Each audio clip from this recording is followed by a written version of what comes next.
Shalom. This week in the world, we are reading Parashat Tzav, the second Torah portion in the book of Vayikra, Leviticus. And the truth is, it doesn't take more than just a little bit of honesty and responsibility to admit that the world that we live in which we are reading Parashat Tzav this week, is in a state of tremendous turmoil. There are bright spots. There's a lot of wonderful, beautiful things about our world, obviously. But there are a lot of people, masses of people, that are really just ensnared in the mire, quicksand of moral decay. There's a lot of people just floating with the universe like just so much flotsam and jetsam. There is a tremendous amount of despair. There are people who sink to the lowest lows, and they deal with others with cynical manipulation at best, and terror and murder at worst. In short, it's a mixed up situation. There is a lot of just blurring of the distinction really between man and animal. And you know that one of the major themes of what's happening in the Holy Temple constantly is this process of confrontation, of sifting between the forces of man and animal. And you know what? We can talk about the very pristine, delicate, beautiful, and ethereal things that are going on in the Holy Temple. We can talk about the beautiful strains of the Levitical choir, the music. We can talk about the beautiful aroma of the incense. We can talk about the whole experience of feeling Hashem's presence and perceiving wonders in the Holy Temple. And all of that, of course, is true. But we also can't shy away from the fact that there's a major theme being worked out every day in the Holy Temple, and that is this question, this issue of who we are as people. And you know that when we read these Parshiot, and when we read Parashat Tzav, we're reading a lot about men, the Kohanim, who are officiating in the Holy Temple service, and those that are bringing the offerings to be offered by the Kohanim on the altar in the Holy Temple, men and animals. They seem to be the major actors in the pageantry that we're reading about in Parashat Tzav.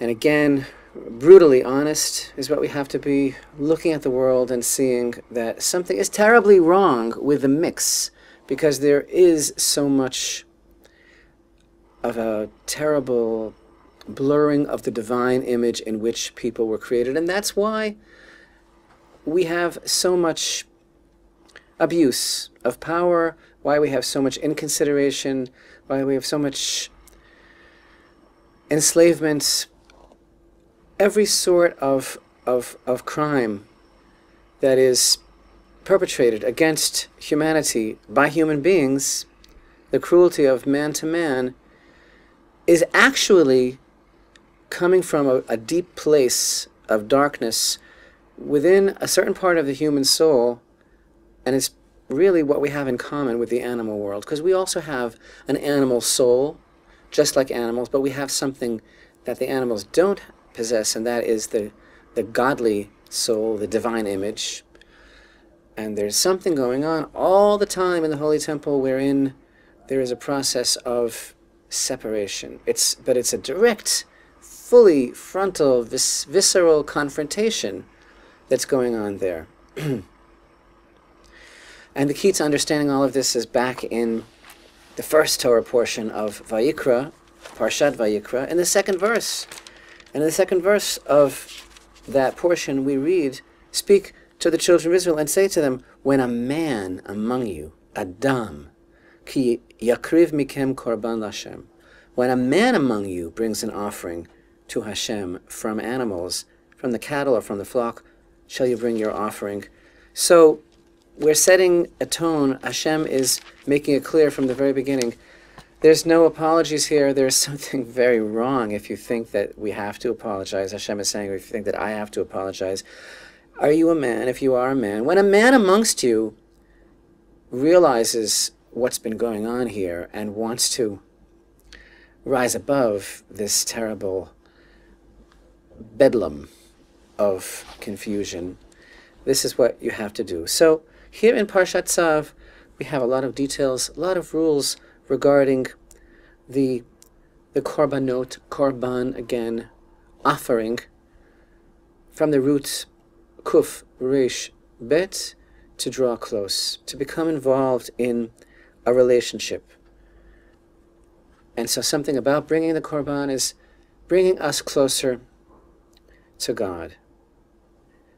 And there are obvious distinctions between people and animals, but yet people object strongly to what's going on in the Holy Temple.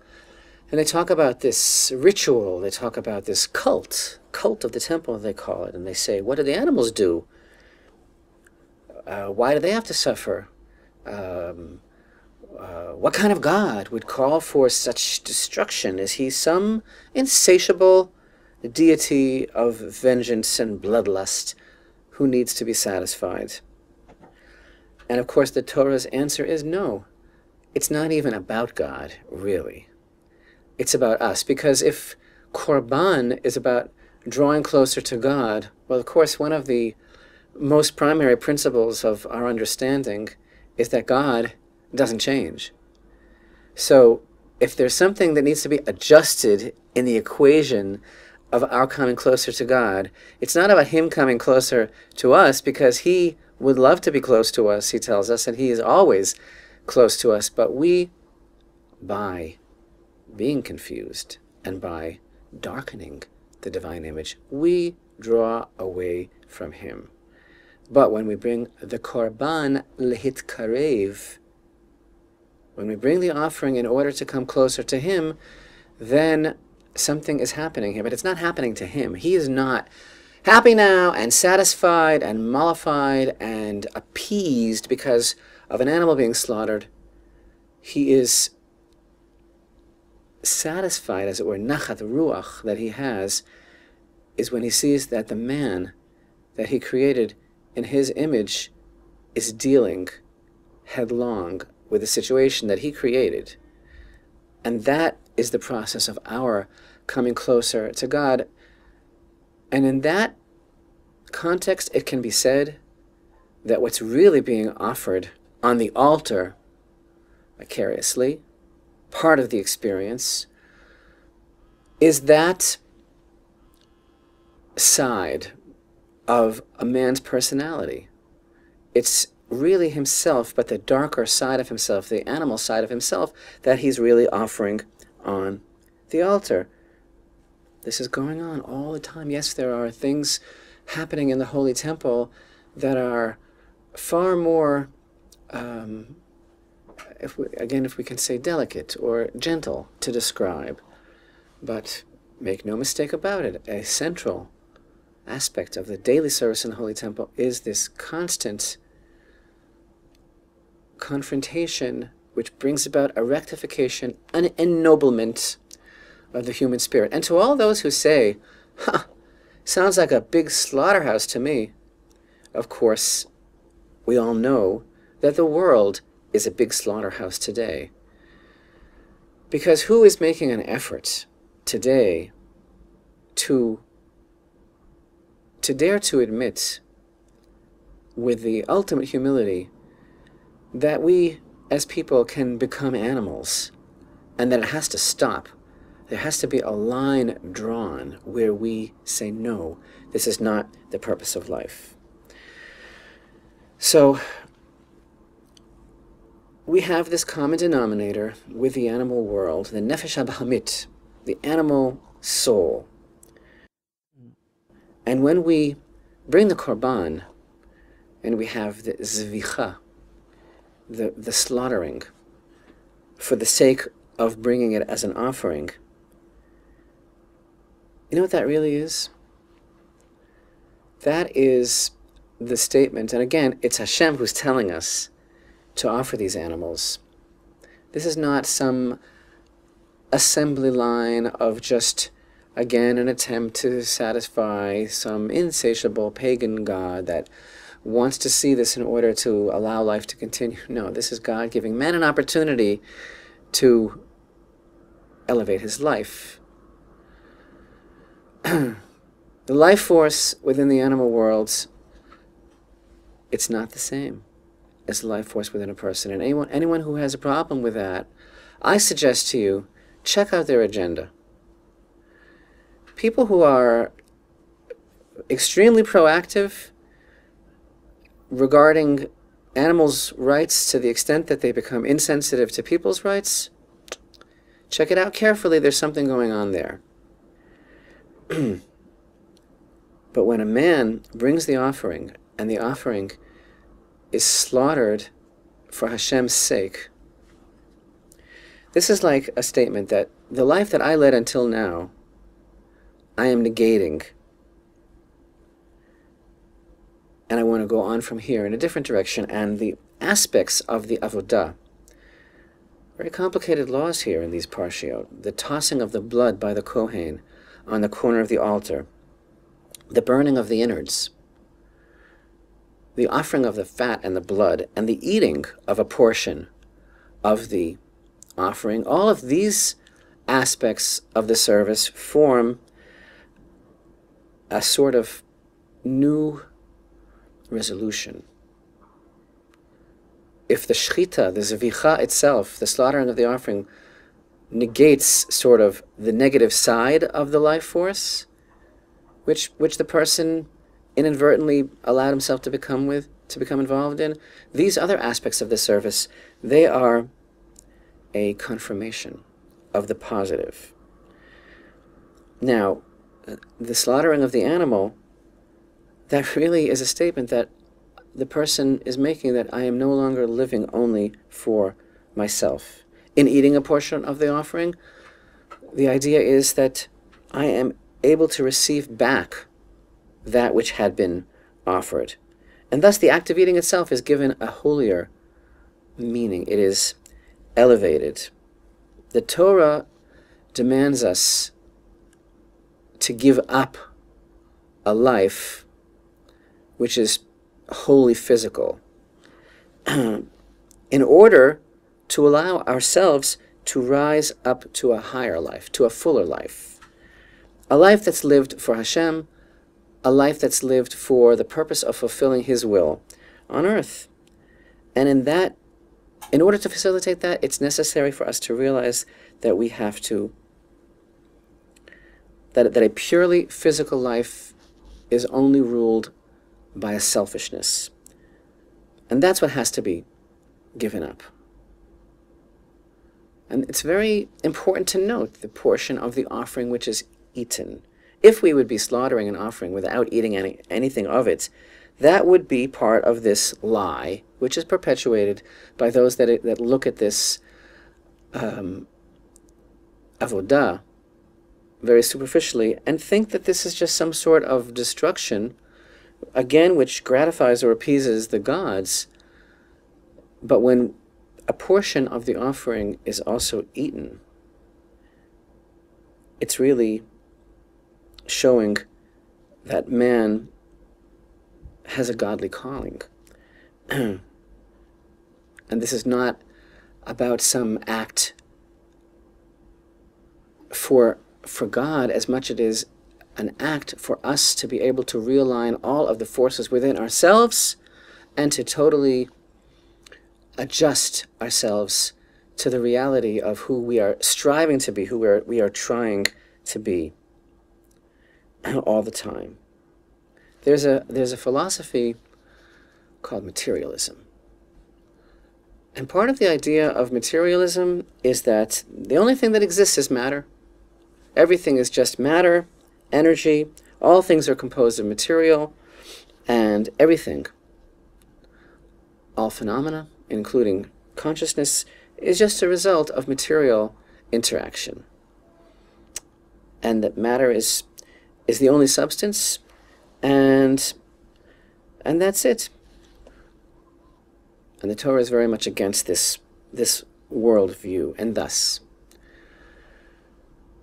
again, the constant confrontation in the sacred environs of the Holy Temple, the confrontation between these various aspects of life force that populate the universe,